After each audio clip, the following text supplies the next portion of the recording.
Today, James chapter 3, 17 and 18. But the wisdom from God is first pure, then visible, gentle, willing to yield, full of mercy and good fruits, without a trace of partiality or hypocrisy. And the fruit of righteousness is sown in peace, like those who make peace. May God bless the reading, hearing, and living of these words. Amen.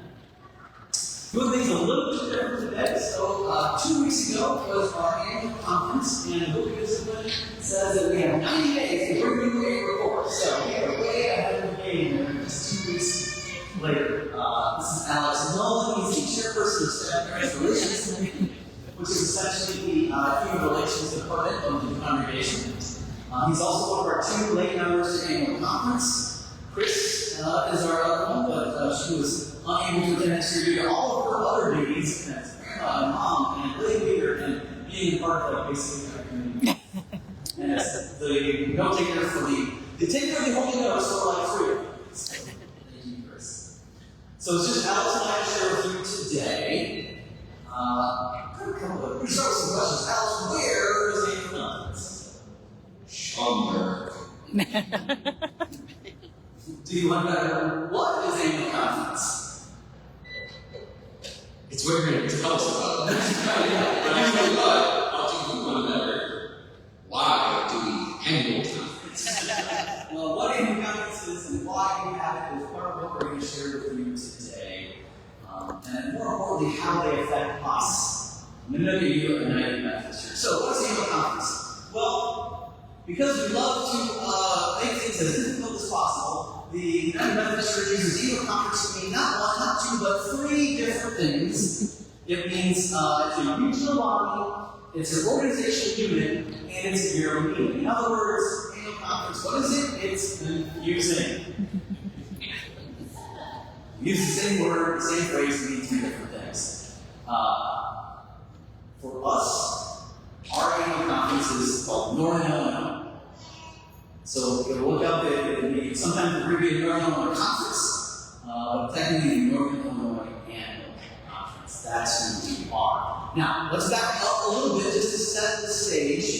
The United Methodist Church is worldwide. See, the parts in red are the official United Methodist Church, and some of the other colors are affiliated groups. But it is worldwide. We're drawing a little closer look at the United States. We have 5 jurisdictions. So if you're not colorblind like me, you can tell that there are 5 different colors on here. We have 5 different jurisdictions. Ours is the North Central jurisdiction. C is made up of 1, 2, 3, 4, 5, 6, 7, 8, 9 states. You can see there's us, the Northern Illinois. We appear to be the smallest geographically, but I'm here to tell you we're still the best. So that's that Northern Illinois you can see there in the northern part of the state. And the Northern Illinois Conference is broken into 5 districts. Ours is the Prairie South. We want to think, sort of the short name we use for the conferences. If you think about I-80, the width of the state, everything north is Northern Illinois Conference. Now, the funny part about that is, of course, here we are literally a few minutes, a little bit south of I-80, so we know it's not entirely accurate. And if you can see that on the map, that last little bit that angles up the Prairie South is actually north of I-80 there too. So it's not 100% accurate, but it's a pretty good shorthand for knowing what our annual conference as a geographic region constitutes. But annual conference is an each annual conference, so you saw that there were, what was it? There were like 6 or 8 or 9 in our region, jurisdiction. We have one person that's called the leader that's named bishop, and our bishop is Dan Shreen. When you see it in print, it doesn't look like that, but his easy short name for that is Shreen does the line of occasion. That's what he tells us to do. That's what he tells us to remember.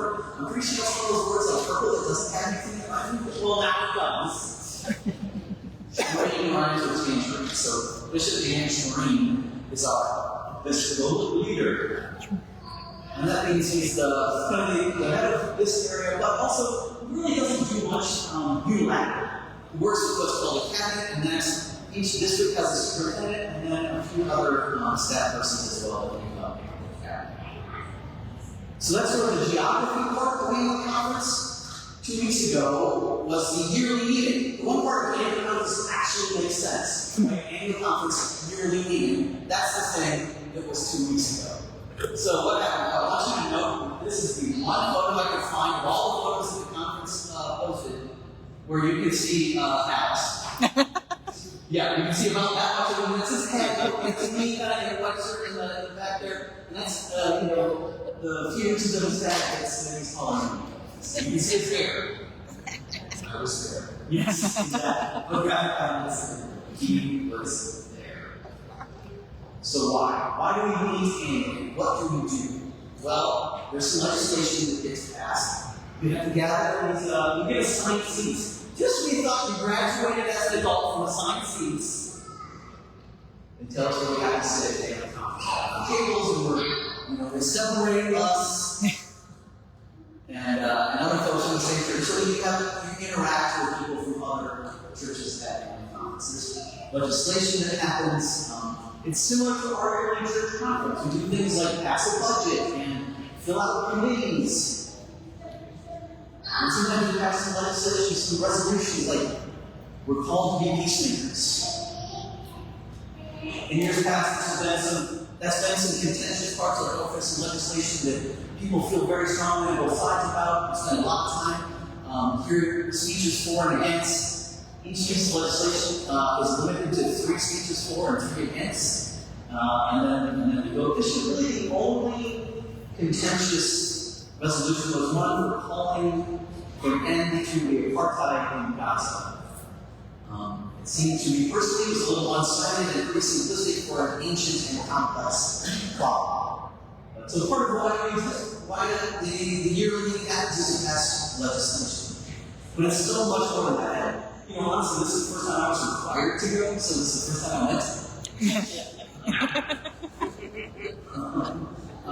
So I was surprised at how little legislation actually was and how much all the other stuff that happened was there. So worship, we spent quite a bit of time in worship.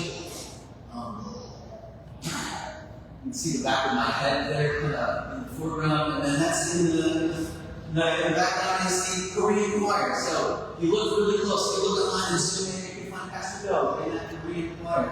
They're our friends from Shanghai, UMC. So my back is present in this photo. Alex would be just behind the camera in this photo, somewhere you can see. All right, hello. So that's a piece that happened multiple times throughout the meetings. Experiences of meaningful and inspiring. We have 2 sessions of a Bible study. Guess what we studied? Jonah. So Alex knew all the answers. You know what? Actually, they used my map. Remember this? We shared this map. They shared that at the annual conference. So we know that. They stole my map. Good for demonstrating what's going on in the story of Jonah. Anyway, there are reports that happen. United Voices for Children is an organization that cares for kids throughout our annual conference. We heard a report from the Repair the Harm group. The denomination is the denomination-wide settlement with Boy Scouts of America to care for young people who were sexually assaulted and abused by Boy Scout leaders in our churches. That Methodist Church houses more Boy Scout troops than just about any, perhaps only rivaled by Mormon churches.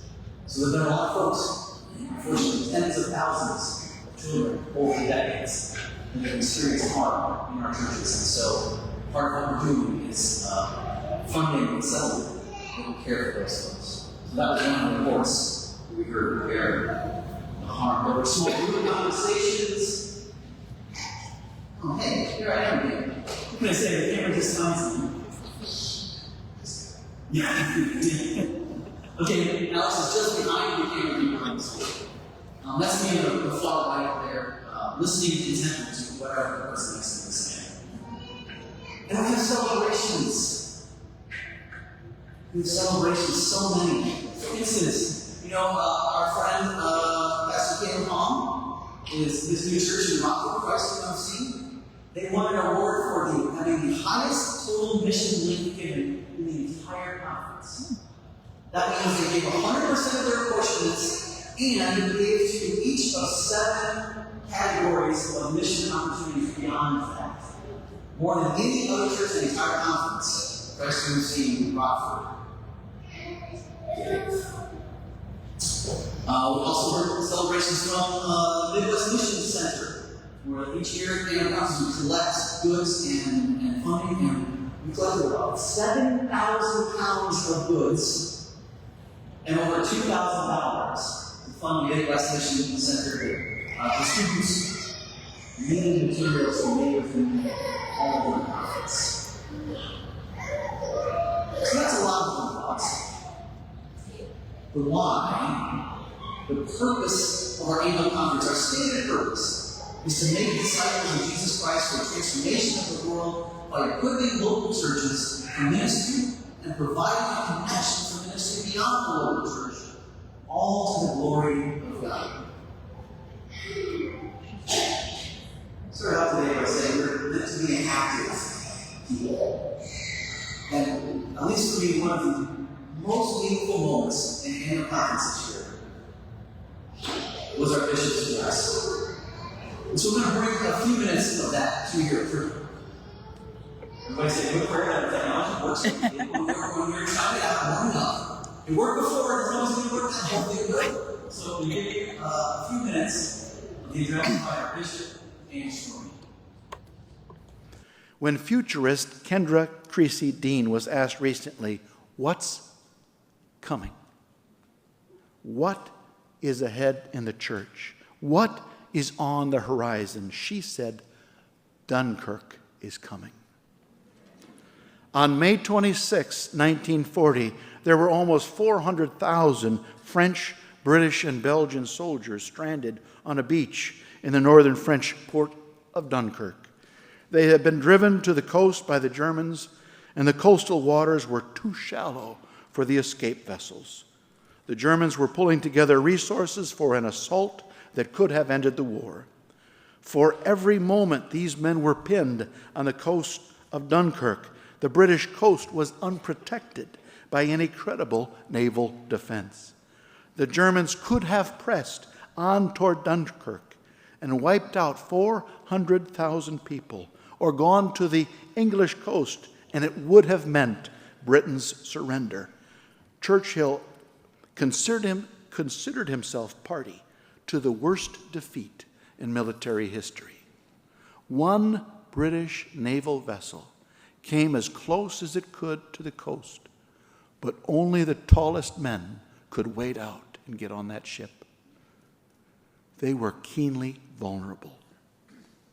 Beloved, being vulnerable makes one open. Being driven to our knees is driven to our God. Willing to consider new approaches, willing to reason, open to ideas, desperate to experiment, willing to give up conventional wisdom to survive and thrive. Being vulnerable makes one willing to experiment, to yield all that you have known and had, to yield to the facts of the moment. But being vulnerable means you are willing to come to the threshold of the now and freely and heartily yield all things for the newness that God can bring. Churchill had no other choice but this one. He put out a call to the boats along the shore, any boats that could traverse the channel, all naval boats and fishing boats and recreational boats to rescue those soldiers and defend the United Kingdom. There would be naval vessels and fishing vessels, and all would be needed to get in toward the shore and bring troops out to the larger boats.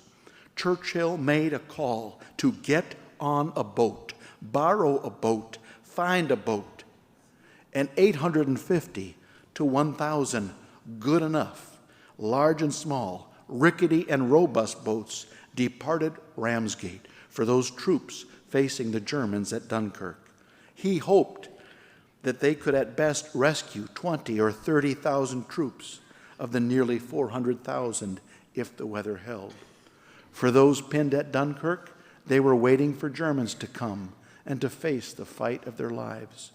Behind them, there was nothing on the horizon until suddenly there were 1,000 little specks, then spots, then boats. 1,000 experiments, 1,000 rickety and good enough boats, the yachts and the fishing boats. 1,000 experiments, and each one led by someone who heard the call to get on a boat. Whether you own it or not, if you can get access to the channel, get on a boat. It doesn't have to be pretty or perfect. Get on a boat and send the boats to Dunkirk and bring the stranded home. Some destroyers could get to the breakwater. Some small boats could get to shore as lifeboats and deliver troops by going back and forth, and an experiment fell into shape. There were 1,000 tiny experiments, and not one was going to do the trick. But all of them together can help get those kids home. It doesn't matter what boat they get on, right? What matters is that they get on a boat. And they're all heading in the same direction and ultimately trying to get people home. Between May 26th and June 4th, 338,000 French, British, and Belgian soldiers were rescued. What is coming post-General Conference? Dunkirk is coming. It must be the church's turn toward the world. A unity for the mission, a renaissance of experimentation, an ecclesial Dunkirk. 1,000 experiments set out into the seas for the world. The young people that have been left behind.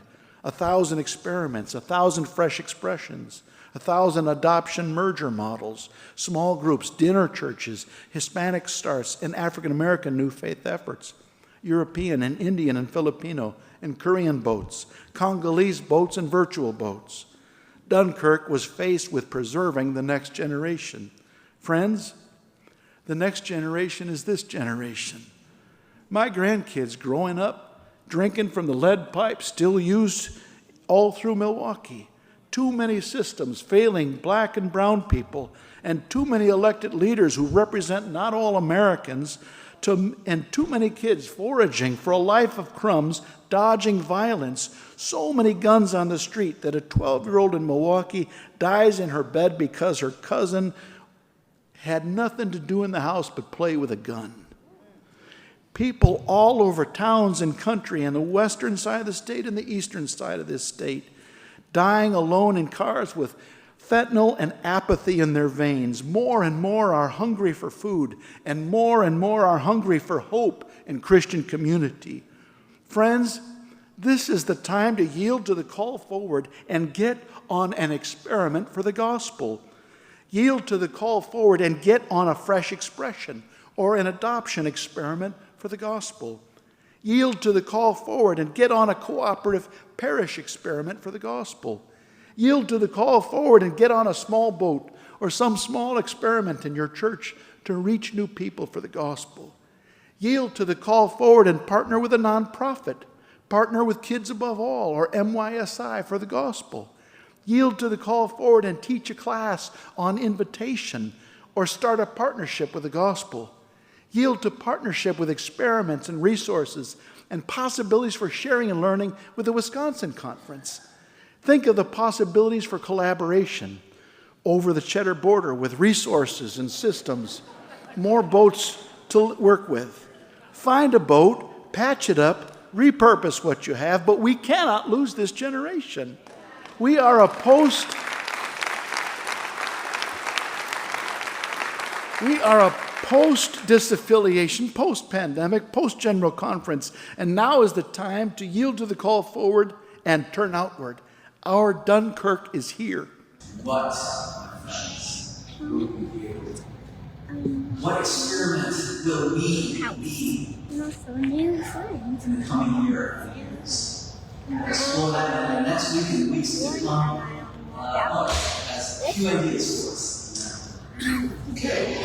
A couple of years ago, Pastor Sarah invited herself into our house. And she asked me to join the committee.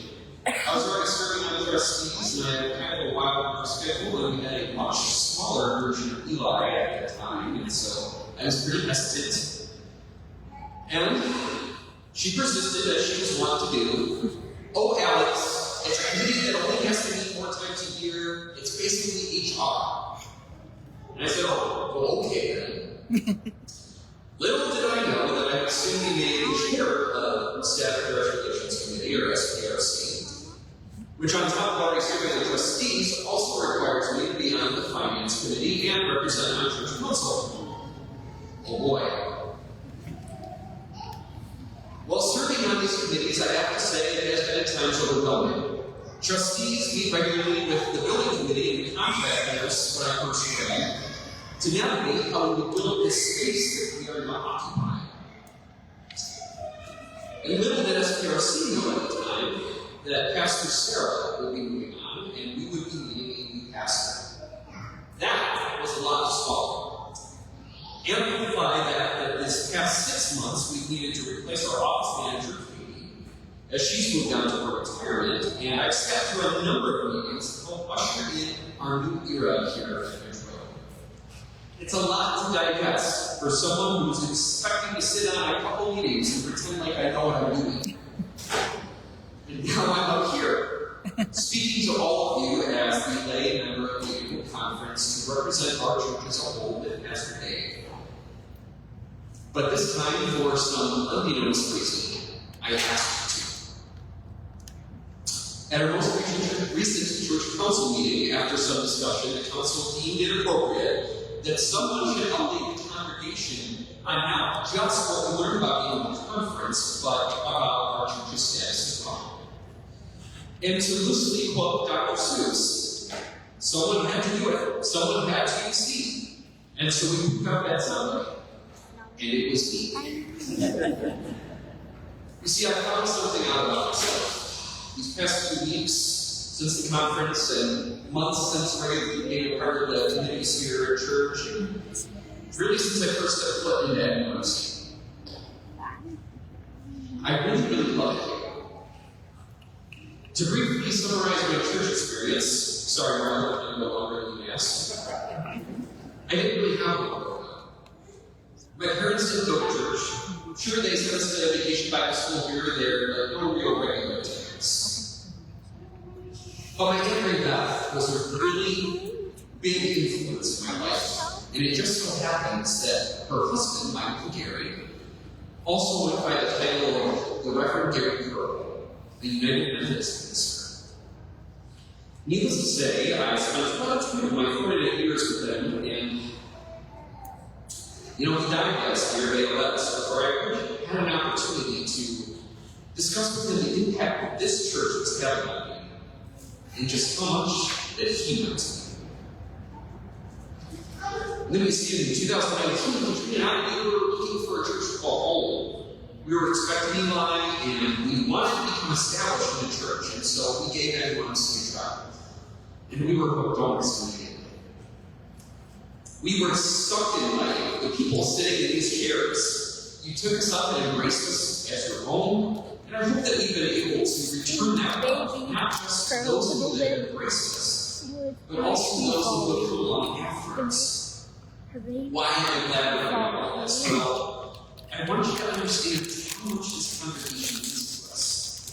I work in an unusual job with a strange schedule. I want to would choose unless they really felt strong calling to be there. But I make time for this place. I make time for this place because it matters to me. You all matter. So as I said at the annual conference, it heard things like 50-some% of churches in the Northern Illinois Conference have 35 members or less than the seats on Sunday. Or that the United Methodist Church as a whole is cutting its own budget by some 40%. and eliminating bishops and yoking conferences together, it makes me concerned. It worries me that the future of this denomination, fully new religion we've ever opened my heart to, is struggling. It's not a unique predicament. We are all struggling right now. You can see it in the brochures, at the pump, and in our bills. But we all came out the other side of a global pandemic, the likes of which have not been seen since Woodrow Wilson was president, because of drastic measures our leaders have to take. They are painstaking, but necessary. And I say all of these things because our church is also at a crossroads. We have spent the past 3 years devoting so much time and effort and funds to building this great dream here at Ridge Road that we may have lost sight of the whole picture. Make no mistake, it feels good to be here in this space, a dream that started long before many of us here ever stepped through the door at Church Street. Some were even born, and some were here to stay. But while it feels good to be here, it would feel better if there were more of us here.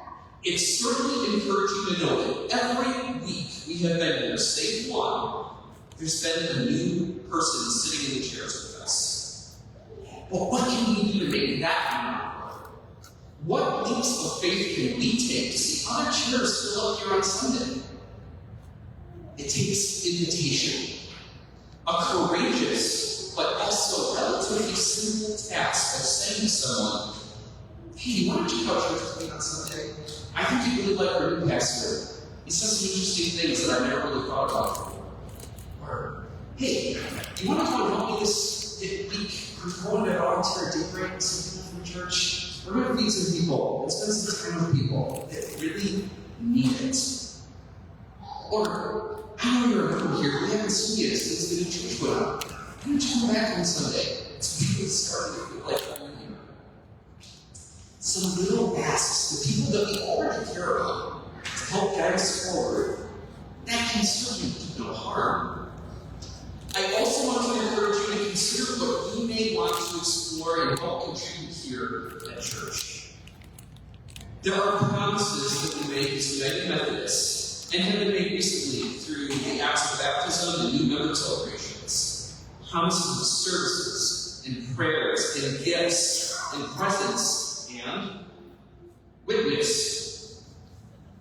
So how can we fulfill our promises to the church? Maybe it's with music, maybe you sing or play an instrument, and you want to find a way to use these gifts here.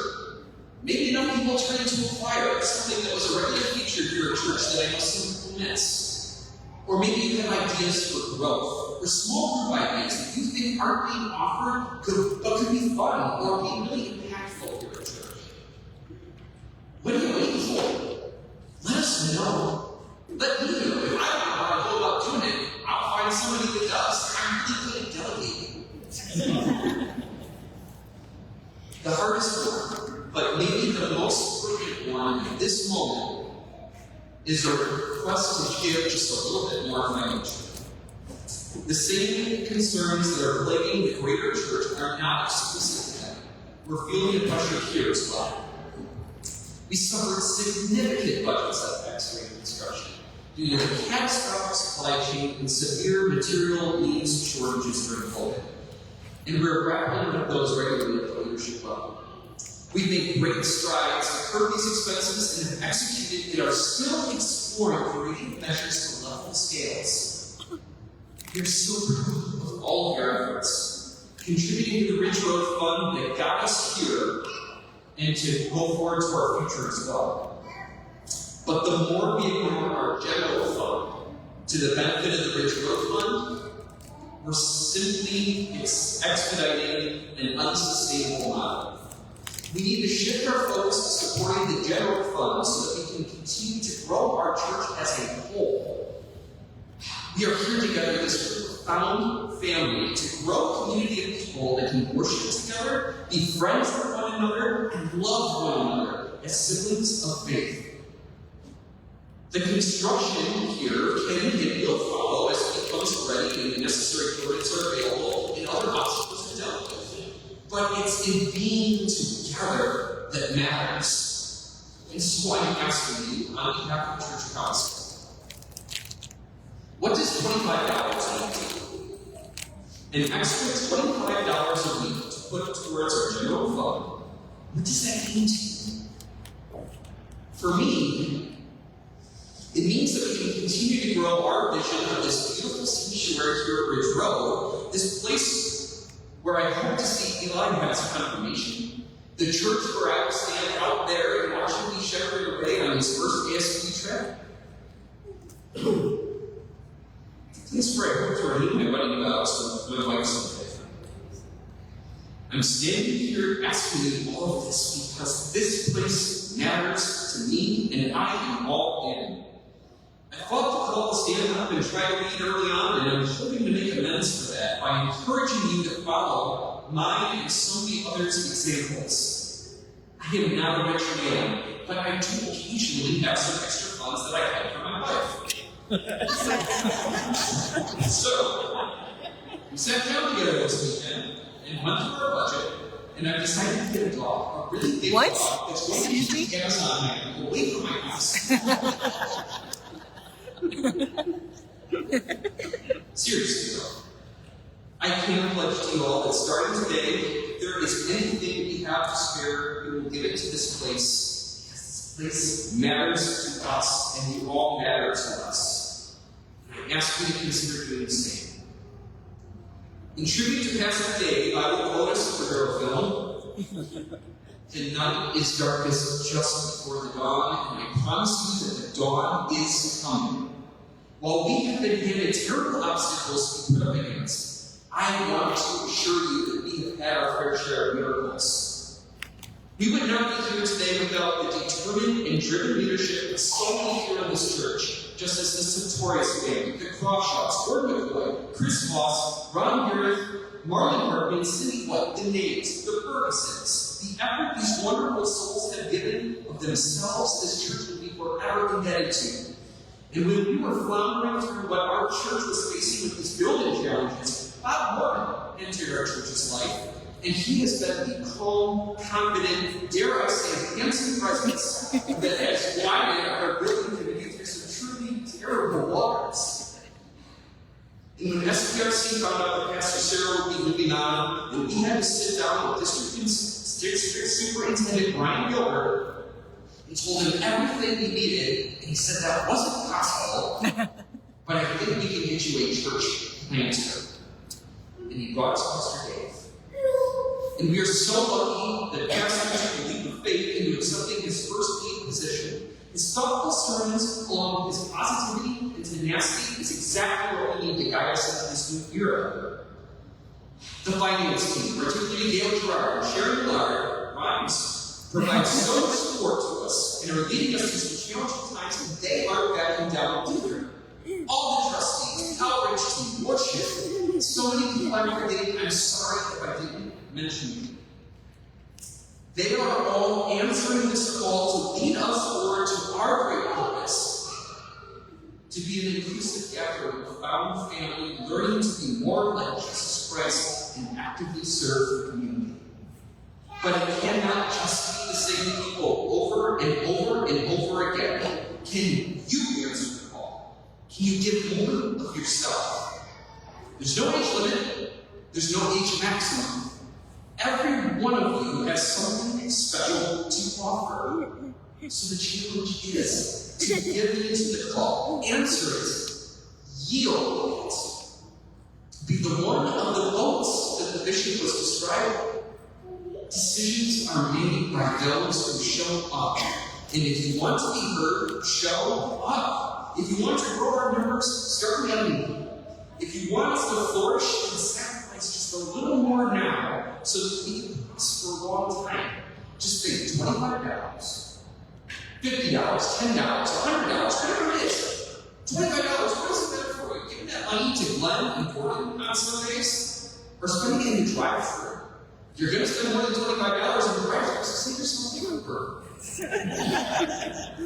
This is a door, not just for us, but for the United Methodist Church as a whole, and we have this amazing opportunity to start a fire right in people's souls, right here in the heart of Manuka's residential community, and show them that there is a place where we can all grow together, worship together, and love together. Let us acknowledge that sometimes we must face setbacks to come out the other side stronger. And hopefully we can look back at the year 2024 and say that this was the year that we stood together, supported one another, and set the tones of greatness for our church. Please yield to the call. Thank you for listening.